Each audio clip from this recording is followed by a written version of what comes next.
Just wanted to provide just a super short checklist, so to speak, about how we hook up our Airstream, and do it the same every time.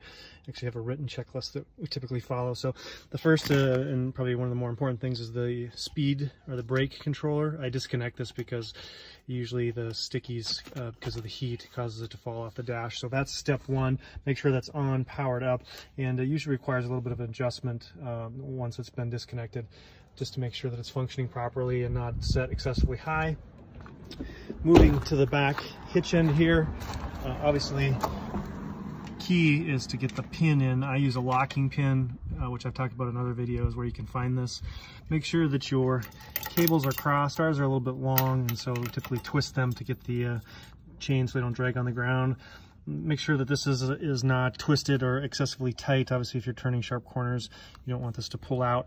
I also will, make sure that this is firmly seated in there. This Toyota has a little lip here to grasp the 7-pin, just to help keep it a little extra secure. And obviously, checking these to make sure that actually functioning is a good idea.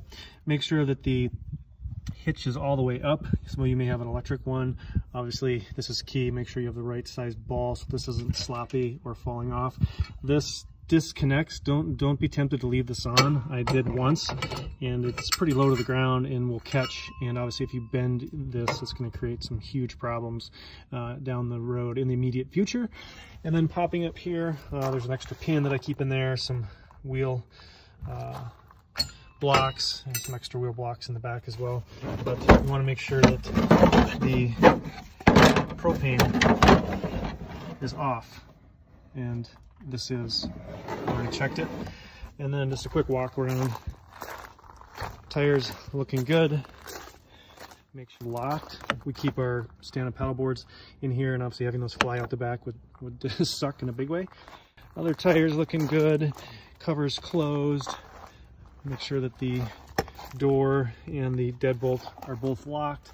And then I usually like to step back a little bit and peek and make sure up top that none of the vents are open. We want the fan on, and we don't want the vent open either. So that's just a quick walk around of how we hook up our Airstream